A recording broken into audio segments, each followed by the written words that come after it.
Hey friend, I just picked up the keys to my new apartment in my hometown of San Diego.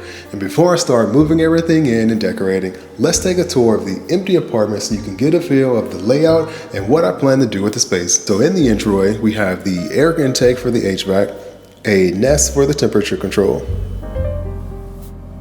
and the washer and dryer is in this closet. Moving past the entryway, on the right, there's a wall that's calling for a large piece of artwork that leads to the bathroom, and on the left is the kitchen.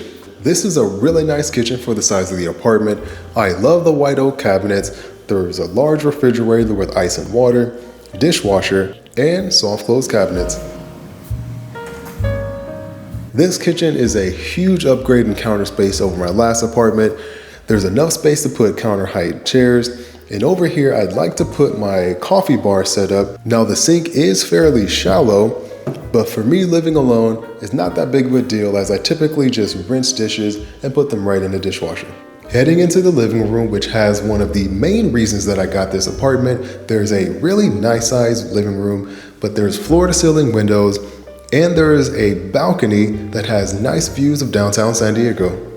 Now, during my move-in walkthrough with the leasing agent, I noted that the floor had damage and there's marks all over the floor, probably from the previous tenant who was just dragging furniture all over the place. But this doesn't bother me that much as this entire area is going to be covered in an area rug.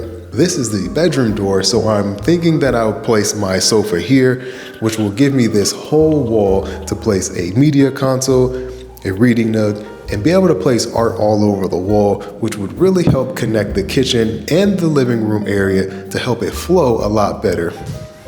Now onto the bedroom. It's a decent sized bedroom. I'll be able to fit my queen size bed in here and a desk. The bedroom also has the same floor to ceiling windows, and even on the 6th floor still has a pretty nice view that I'll try not to cover up by placing my bed on this side. The one thing I'm not really a big fan of are these mirrored closet doors. I know they help make the room look bigger, but where I want to put my bed, I'd be able to see myself laying down. And so I would have to come up with a way to try and cover one or both of these. Maybe it would be a good option to cover these with some wood peel and stick wallpaper. And lastly, the bathroom. I like the tile on the floor and in the shower, and I like how they continue the white oak cabinets into the bathroom as well. That is it for this empty apartment tour. If you found this video interesting, give it a thumbs up and let me know what you think in the comments. In the next video, we're starting to set up my bedroom, so if you haven't already, go ahead and subscribe so you don't miss that update. If that update is out already, you'll be able to click here and watch it now. If not, you can watch a Cozy Dan live video instead. I hope this helps with some ideas for your space, and I'll see you in the next episode.